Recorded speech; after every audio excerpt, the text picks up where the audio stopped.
He's been called the greatest money-making machine in history, a man with Jim Rogers' analytical ability, George Soros' trading ability, and the stomach of a riverboat gambler. That's how fund manager Scott Bessert describes Stanley Druckenmiller. And it's no wonder. Druckenmiller's track record averaged 30% returns for 4 decades. And what's even more impressive than that? The guy never loses. He never had a single down year and only had 5 losing quarters out of 120 quarters altogether. Wow.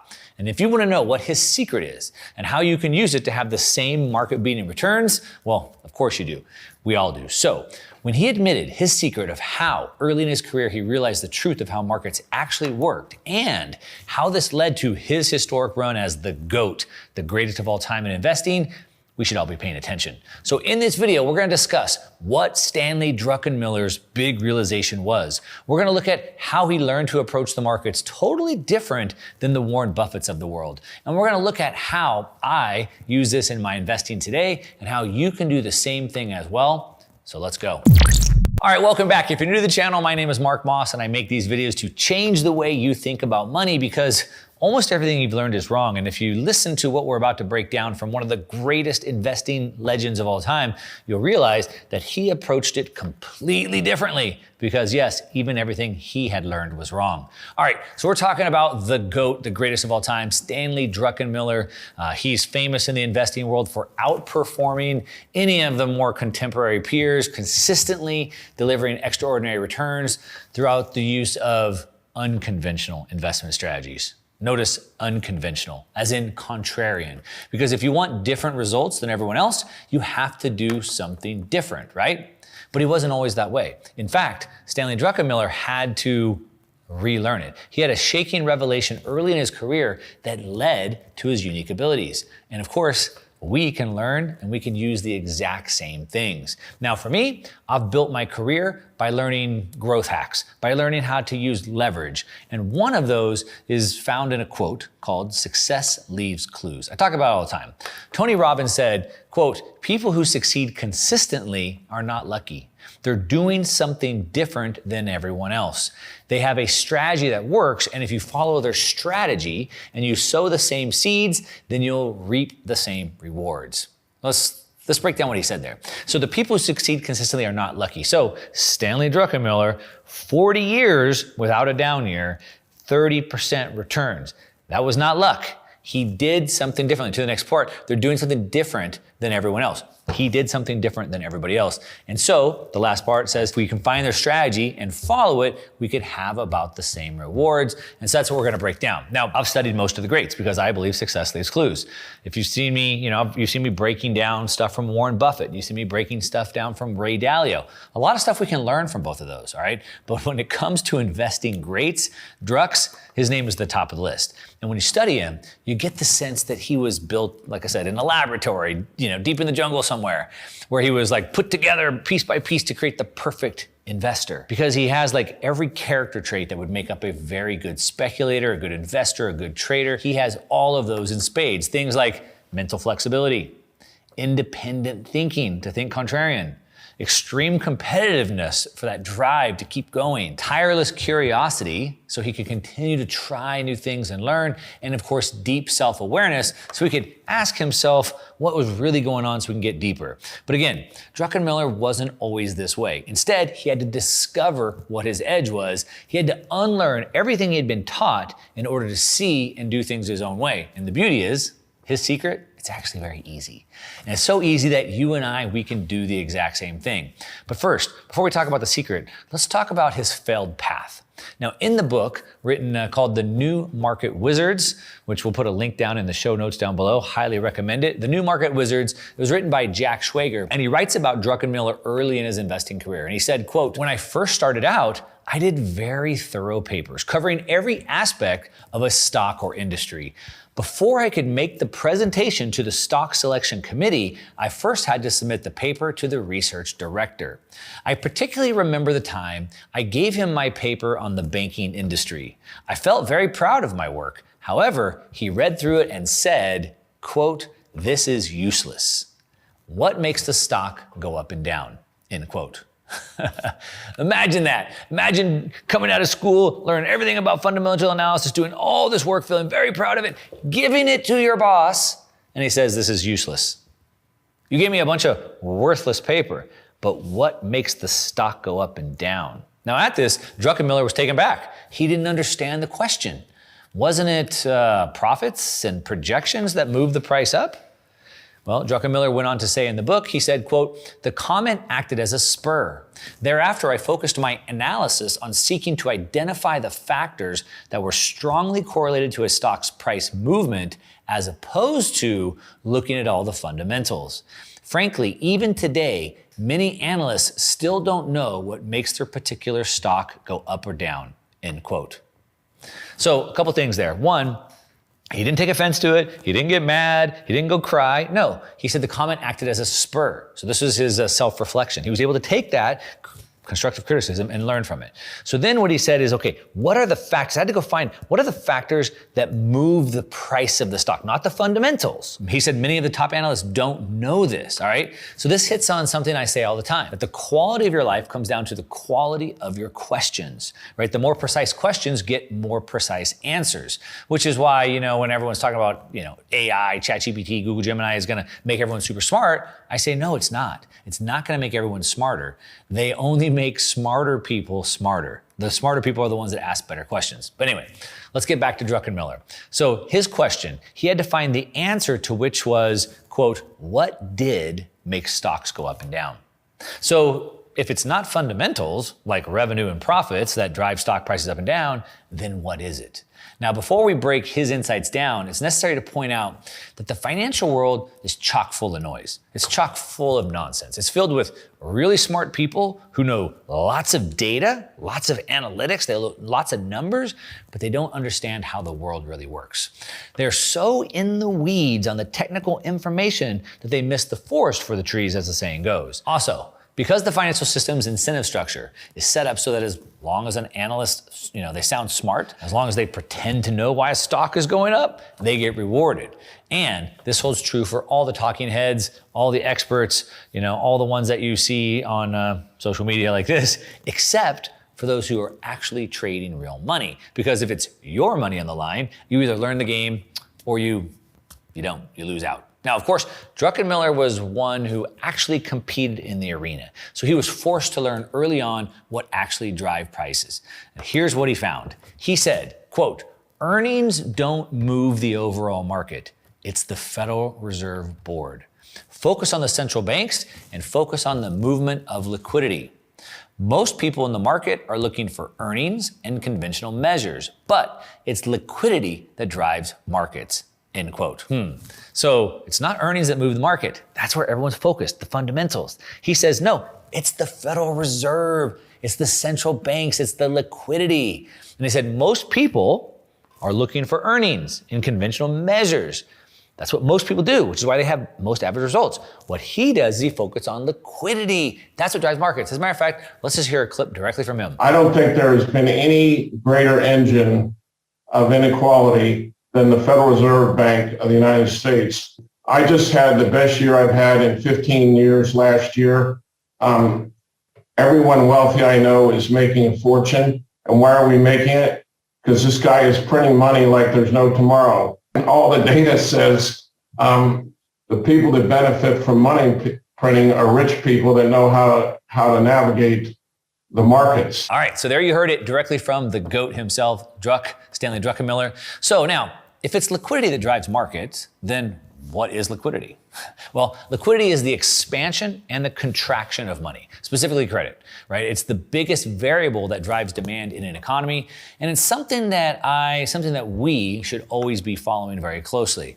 And who do you think has the biggest lever on liquidity? Of course, he said it, it's the Federal Reserve. It's the Federal Reserve, it's other major central banks, which is why we always need to be paying attention to what they're doing, what the Fed is doing, which is why I talk about the Fed all the time.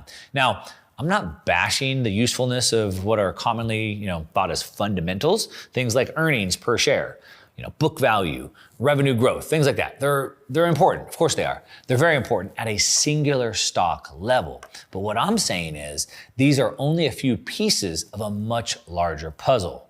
Now, the dictionary defines the word fundamental as, quote, a central or primary rule or principle on which something is based, end quote. So if there's one central or primary rule on which all fundamentals are based, well, it's market liquidity.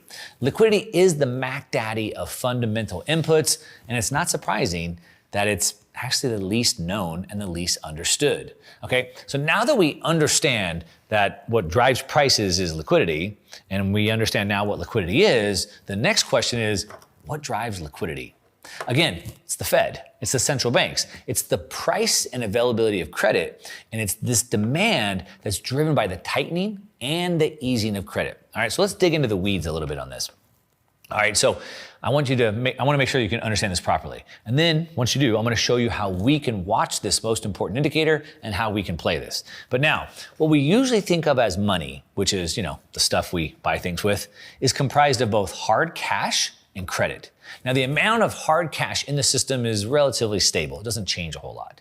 The credit, though, right, because we're in a debt-based monetary system, the credit is extremely elastic. That's what's changing all the time because it can be created by any two willing parties.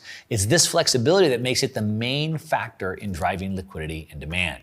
Now, the majority of credit, and therefore money, in this form of money, in debt money, is created outside of the traditional banking sector and the government. Most is created between businesses and customers. When a business purchases wholesale supplies on credit, money's created. When you open a Best Buy credit card for that new TV, credit, money's created, right? When you purchase stocks on margin from your broker, money's created. The logic's pretty simple, right? The more liquidity, the more credit in the system, the more money there is. And the more money there is, this creates more demand. The more demand then in turn pushes markets higher, which leads us to the very next question. What are the largest levers that affect the amount of credit and money and liquidity in the system? And the answer is, it's the price of money. Now, most people don't realize this, that we buy money. Yes, we use money to buy goods, of course, right? We use money to buy goods or services, but we also buy money. If I want to buy a $1 million business, I want to buy a $1 million apartment building, and I don't have $1 million, then I can go buy the $1 million by going to the bank, right? What's the price to buy the money? It's the price of the money. It's the interest rate. And like with most prices, when they're cheap or on sale, people buy more of them. I use the example like an iPhone. If an iPhone's $1,000, they sell X amount of iPhones. But if they went on sale for $200, you think people would buy more of them? And of course they would, right? And so we have to understand that the price of money is set by both central banks and the private market. But the primary rate is set by central banks, all right? The central bank rate is the largest factor in determining what the cost of money is. And the cost of money in turn determines the liquidity and demand in the entire system. So we want to be focused on that. When the cost of money is low interest rates, more demand is created in two ways. One, we just talked about one, right? When it's cheaper, people buy more of it. But two, it makes sense to exchange lower yielding assets for riskier, higher yielding ones, which pushes up asset prices. So people take on more debt to go buy more assets. I take on more debt to build more apartments. I take on more debt to do more margin trading, right? And that's what pushes up asset prices even higher. Now, this affects the stock market in two ways. One, share prices rise as investors trade up to riskier assets. And two, companies' total sales increase because of higher consumer demand caused by cheaper credit. Now, liquidity affects both the denominator, the earnings, and the numerator, the price per share, in stock valuations as it drives markets higher. Okay? So now that you understand liquidity, we now have to know how to gauge, how to measure it. How do we know how much liquidity is there, right? We need to know that so we can multiply and protect our capital and profit. So how do we do that?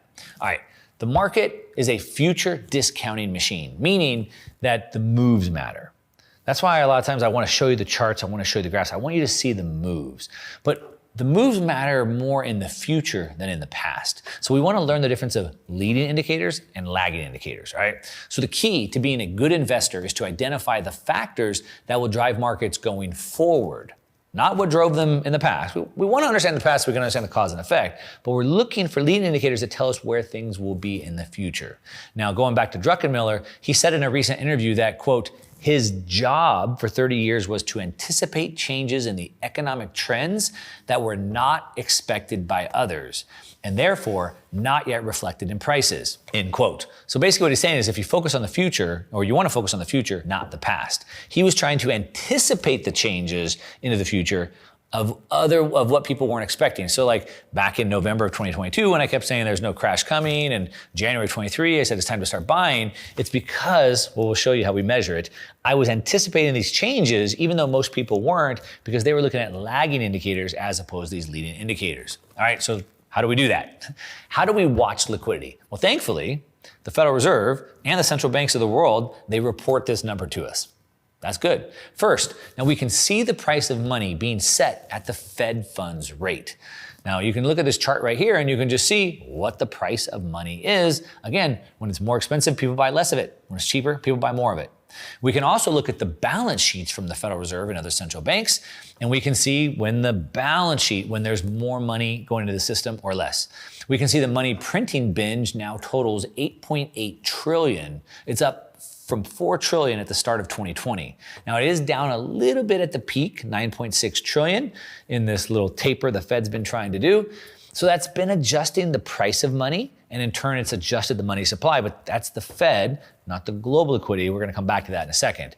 But again, that tells us what happened, right? Remember, we wanna know what's going to happen. We wanna be forward looking. So more importantly, here's what we wanna do.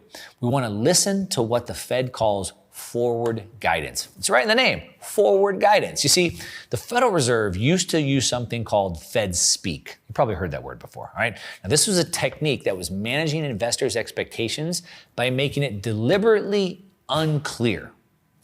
Deliberately unclear. What they were doing is they were trying to confuse you by using unclear statements regarding monetary policy in order to prevent markets and market participants from anticipating, right? They didn't want their statements to move markets. So we were always trying to kind of read between the lines and what's the Fed really going to do, because they were trying to trick us, all right? But Fed speak, that was before. Fed speak was employed by the old guard, right? That was employed by Alan Greenspan, the Fed chair from 1986 to 2006. But as I say, something changed. The answers have changed, all right? And today, Fed speak has been replaced by a new strategy.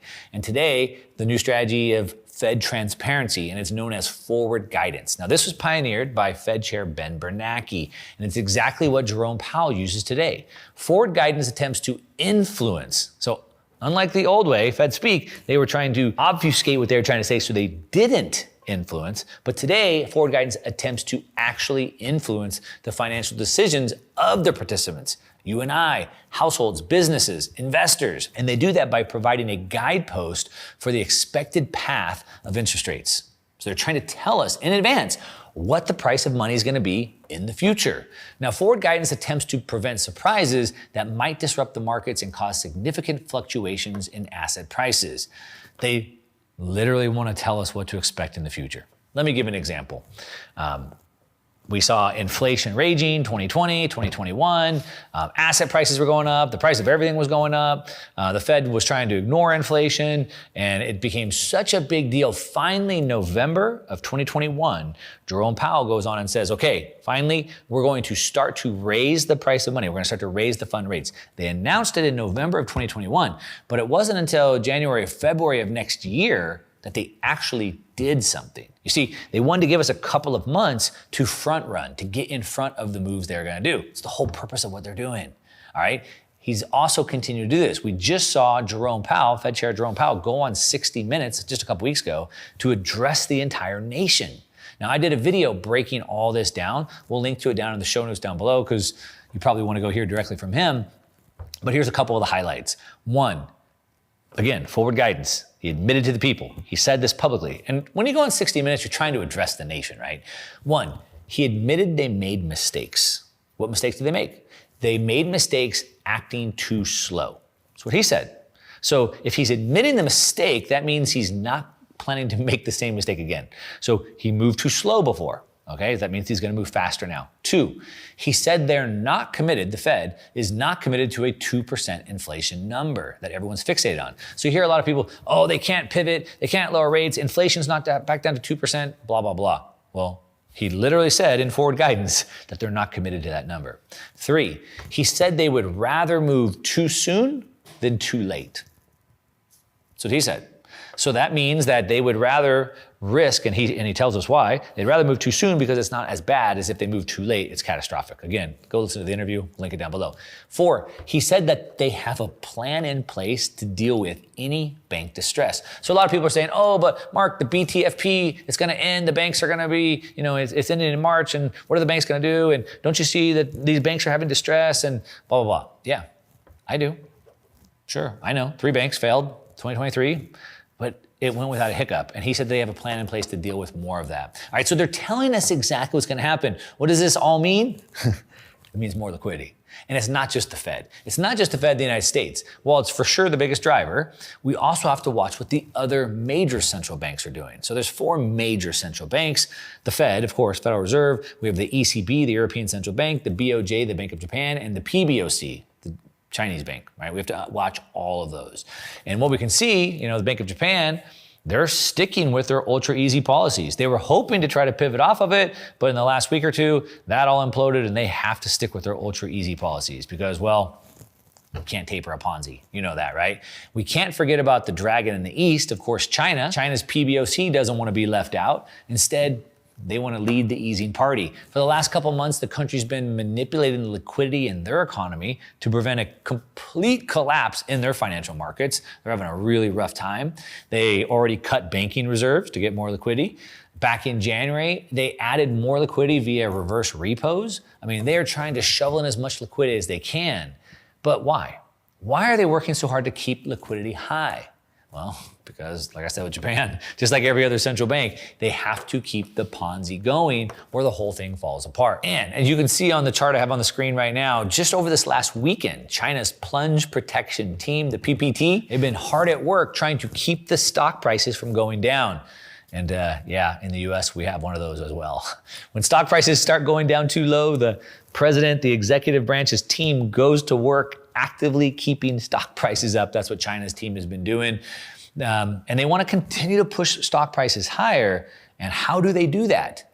By providing more liquidity. And they're going to continue to increase the liquidity, increase the money printing until it no longer works. Right? Governments are going to continue to do this. They have option 1, go out of business, or option 2, print money, and they're going to choose option 2. Eventually, it's not going to work anymore. But until then, it's going to work. As the folks at Cross-Border Capital pointed out in this chart up here, China's increasing liquidity creates positive GDP momentum.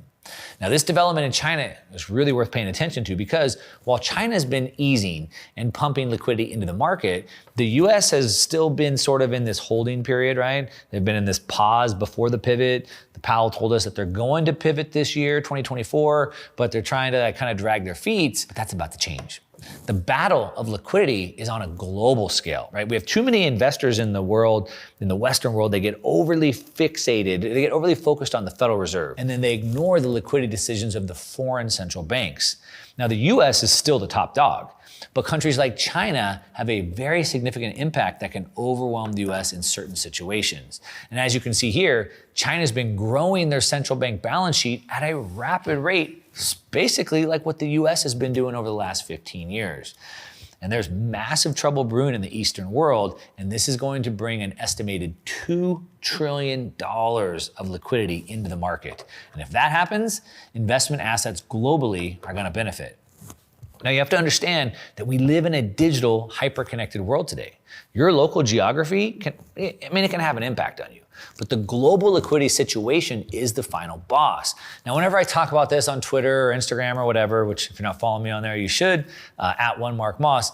But when I talk about this, people quickly point to a chart of the Fed M2 and say, but Mark, liquidity is going down. Look, here's a chart of the M2.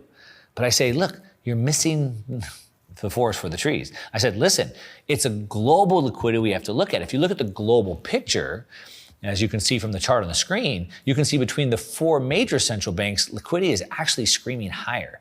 And remember, the markets are forward-looking, right? It's not what happened, it's what the markets think will happen, all right?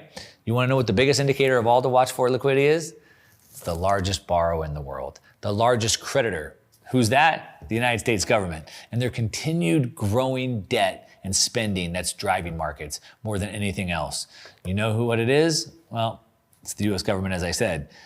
If you guessed that, you'd be right. Now, per the government's own projections, as laid out by the CBO, Congressional Budget Office, they're projecting steady deficit growth, meaning more and more debt. Steady debt growth with no decline at all. All right, and not just for the next few years. The CBO is projecting the federal budget will go out of control even if we have no wars or no recessions for the next 30 years.